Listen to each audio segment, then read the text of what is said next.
Suspense night volume 3 audio সিরিজের জন্য আমরা খুঁজে নিচ্ছি সেই সমস্ত প্রতিভাবান লেখক বা লেখিকাদের যাদের লেখা গল্প এবার শুধু ডায়েরির পাতায় নয়, আমরা সেই গল্পের প্রাণ প্রতিষ্ঠা করে সকলের সামনে অডিও স্টোরির মাধ্যমে তুলে ধরে তার প্রতিভার যোগ্য সম্মান দিতে চাই। সাসপেন্স নাইট ভলিউম 2 শেষ হওয়ার পর থেকেই বহু গল্প আমাদের কাছে আপনারা লিখে পাঠিয়েছেন, তার জন্য আপনাদের সকলকে অসংখ্য ধন্যবাদ। আর আপনাদের পাঠানো গল্পগুলো থেকেই বেশ কিছু বাছাই করা গল্প আপনারা শুনতে পাবেন সাসপেন্স নাইট ভলিউম 3-তে। সাসপেন্স নাইট ভলিউম 3-তে আজ আপনারা শুনবেন ষষ্ঠীর সন্ধে, লেখক সৌরভ সিনহা। গল্পের প্রধান চরিত্রে পাঠক সুপ্রিয়া, প্রিয়াঙ্কা, সৌমিলি, মাইকওয়ালা ও ভূতবুড়ি। শুরু হচ্ছে আজকের গল্প ষষ্ঠীর সন্ধে।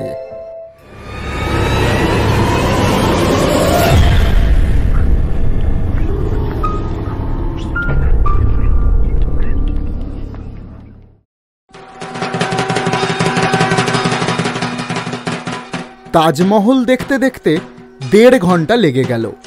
না, আগ্রার তাজমহল নয়, পলতার নেতাজি স্পোর্টিং ক্লাবের দুর্গাপুজোর থিম হয়েছে আগ্রার তাজমহল।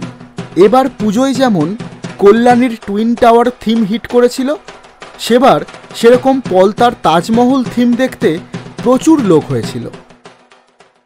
সালটা 2008। আমি তখন ক্লাস 11-এ পড়ি। বন্ধু বান্ধবী নিয়ে ষষ্ঠীর রাতে বেরিয়েছি।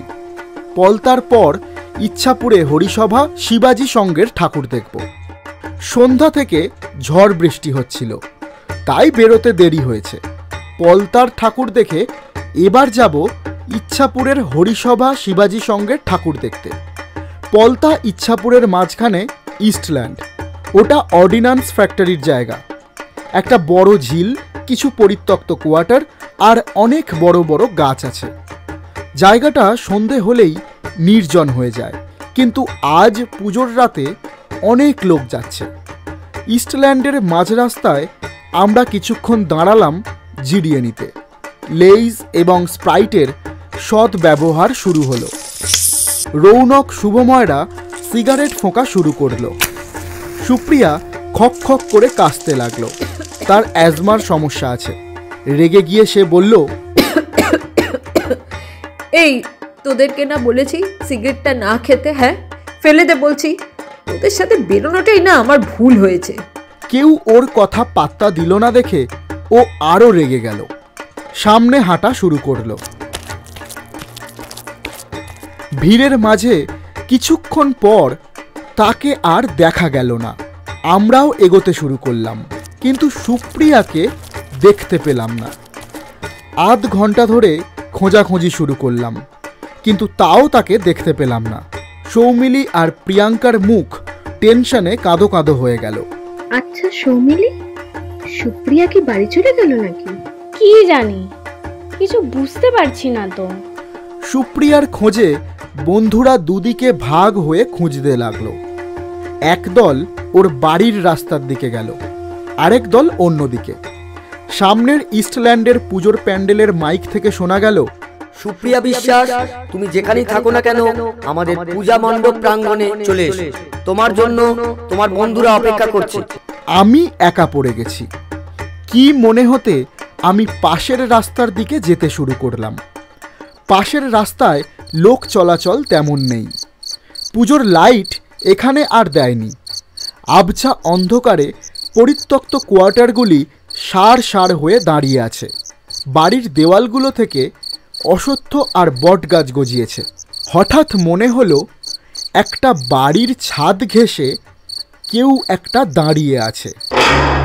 তার চুলগুলি খোলা। আমি হকচকিয়ে গিয়ে নতুন কেনা নোকিয়া N29 ফোনের ফ্ল্যাশটা জ্বালালাম। আরে, এ তো সুপ্রিয়া। জোরে চেঁচালাম, এই সুপ্রিয়া, অন্ধকারে ছাদে উঠে কি করছিস? নেমে আয়। ও কোনো উত্তর দিল না। আমি তাড়াতাড়ি খোলা দরজা দিয়ে ঢুকে সিঁড়ি দিয়ে ছাদে উঠতে লাগলাম। পলেস্তারা ওঠা সিঁড়িটা দিয়ে আরও যেন কেউ একটা ধূপ ধূপ করে উঠছে। সেদিকে তাকানোর আমার সময় নেই। ছাদে উঠে সুপ্রিয়াকে হাত ধরে টেনে ছাদের কিনারা থেকে সরালাম। বললাম, এই সুপ্রিয়া, তোর সালোয়ারের ওড়নাটা কোথায় গেল? এখানে এলি কি করে? সুপ্রিয়ার কোনো সাড় নেই, ফ্যাল ফ্যাল করে সামনে তাকিয়ে আছে। ওর হাত ধরে সিঁড়ি দিয়ে নামাতে যাব এমন সময় দেখি সিঁড়ির সামনে একটা লম্বাটে লোক দাঁড়িয়ে আছে। লোকটাকে দেখে আমি চমকে উঠলাম। এই লোকটাই তাহলে খারাপ কোনো মতলবে সুপ্রিয়াকে এখানে নিয়ে এসেছে। লোকটার দিকে ভালো করে তাকালাম, আমার বুকটা ধক করে উঠল। লোকটার চোখ দুটো বিড়াল কুকুরের মতো জ্বলছে। আরে, ওর পাগুলো মাটিতে নেই, হাওয়ায় যেন ভেসে আছে। আমি ভয়ে চোখ বন্ধ করলাম। আজ থেকে দুর্গাপূজা শুরু, ষষ্ঠীর রাতে এ কি দেখছি আমি? ওটা কি অথচ একটু সামনের রাস্তায় কত লোক হাঁটছে, ঢাকের আওয়াজ, বাচ্চাদের বাঁশি, ক্যাপ বন্দুকের আওয়াজ কানে আসছে। বৃষ্টির পরের ঠান্ডা হাওয়ার পরশ লাগছে। কোনো একটা পুজো প্যান্ডেলের মাইকে গান বাজছে।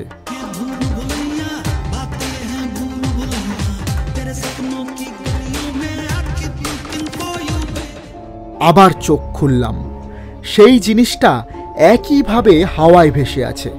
তার মুখে একটা হিংস্র হাসি ফুটে উঠেছে। সুপ্রিয়া আগের মতোই ফ্যাল ফ্যাল করে সেই অপার্থিব জিনিসটার দিকে তাকিয়ে আছে। কি করে এটার থেকে আমি মুক্তি পাবো? তিনতলার ছাদ থেকে লাফালে বাঁচবো? নতুন কেনা জামার গন্ধ নাকে এলো। হাতের বিপত্তারিণীর তাগাটা কি খুলে গেছে? জয় মা বিপত্তারিণী, জয় মা বিপত্তারিণী, জয় মা দুর্গা, ওম নমঃ শিবায়, ওম নমঃ শিবায়, জয় মা দুর্গা, জয় মা বিপত্তারিণী মা। আমি জোরে জোরে ঠাকুরের নাম শুরু করেছি।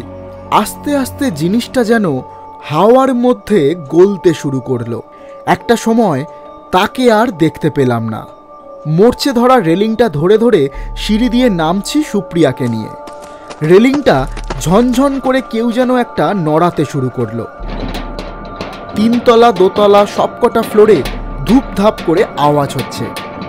ফাঁকা বালতিতে জল ভরলে যেরকম শব্দ হয়, বাথরুমগুলো থেকে সেই রকমই একটা আওয়াজ আসছে।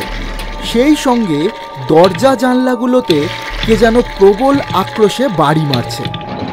ঠাকুরের নাম নেওয়া ছাড়া আমার আর কোনো উপায় ছিল না। নিচের তলায় এসে হঠাৎ হোঁচট খেলাম। মানুষের শরীরের সঙ্গে যেন ধাক্কা লাগলো। ফোনের টর্চ জ্বালাতে আরেকবার আমার গায়ের লোম খাড়া হয়ে গেল। সেই অপার্থিব জিনিসটা শুয়ে শুয়ে আমাদের দিকে তাকিয়ে হাসছে। তার হিংস্র চোখগুলি একইভাবে জ্বলছে। সুপ্রিয়াকে একটা হাঁচকা টান দিয়ে কোনো রকমে ওই নরকের বাড়িটা থেকে বেরিয়ে খোলা হাওয়ায় শ্বাস নিলাম।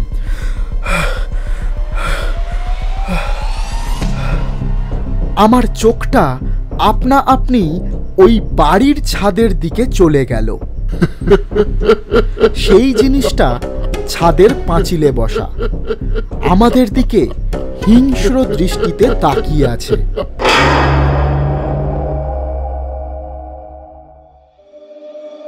সেদিন রাত থেকে আমার প্রচণ্ড জ্বর আসে। ওইবারের পুরো পুজোটাই আমার মাটি হয়।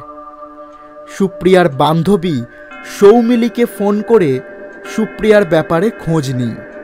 সৌমিলি বলে, সুপ্রিয়াকে শ্যামনগরের একটা মন্দিরে নিয়ে গিয়ে ঝাড়ানো হয়েছে।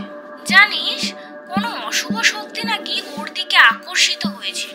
বিজয়ার পর হেমন্ত বাবুর কেমিস্ট্রি ব্যাচে সুপ্রিয়ার সাথে আমার দেখা হয়। ব্যাচ ছুটির পর ওকে জিজ্ঞেস করি, কিরে সুপ্রিয়া, সেদিন তোর সাথে কি হয়েছিল? ও বলল, ওই দিন আমি তোদের থেকে কিছুটা দূরে গিয়ে চুল খুলে চুলটা ঠিক করছিলাম। আর আমার না খুব বাথরুমও পেয়েছিল, বুঝলি? কিন্তু হঠাৎ কোথা থেকে একটা বুড়ি এসে বলল, তোর বাথরুম পেয়েছে, আয় আমাদের বাড়িতে এসে বাথরুম করবি। ওই বাড়িটা যেতেই দেখি বুড়ির জায়গায় দাঁড়িয়ে আছে ভয়ানক এক মূর্তি। এরপর আমার কিছু মনে নেই রে, কিছু মনে নেই।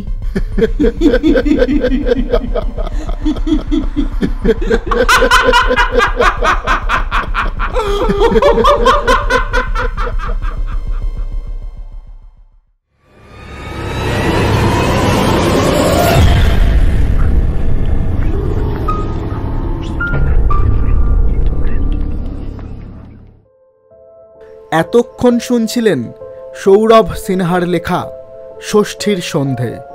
গল্পের সূত্রধার ও পাঠকের চরিত্রে সূর্য, সুপ্রিয়ার চরিত্রে পুষ্পিতা, প্রিয়াঙ্কার চরিত্রে মামন, সৌমিলির চরিত্রে রিমি, মাইক ওয়ালার চরিত্রে সুবীর এবং ভূত বুড়ির চরিত্রে নিবেদিতা। আবহ সঙ্গীত, স্পেশাল এফেক্টস এবং সমগ্র পরিকল্পনায় সূর্য। ষষ্ঠীর সন্ধেয় গল্পের লেখক সৌরভ সিনহাকে সাসপেন্স নাইট পরিবারের পক্ষ থেকে অনেক অনেক ধন্যবাদ ও কৃতজ্ঞতা জানাই এত সুন্দর একটা গল্প আমাদের সকলকে উপহার দেওয়ার জন্য। আপনার লেখা গল্প যদি সাসপেন্স নাইট ভলিউম 3-তে শুনতে চান তাহলে দেরি না করে শীঘ্রই পাঠিয়ে ফেলুন আমাদের। গল্প পাঠাতে মেল করুন sdentertainment1823@gmail.com এই মেল আইডিতে। একটি বিশেষ অনুরোধ আপনাদের সকলের কাছে, গল্পটা আপনার কেমন লাগলো কমেন্ট বক্সে অবশ্যই জানান। আর যদি আপনি আমাদের ইউটিউব চ্যানেলের নতুন সদস্য হন তাহলে প্লিজ চ্যানেলটা সাবস্ক্রাইব করে পাশের ঘন্টাটা বাজিয়ে আমাদের পাশে থাকুন। আপনাকে আমাদের ইউটিউব চ্যানেলের পক্ষ থেকে জানাই আগাম শুভেচ্ছা ও ভালোবাসা।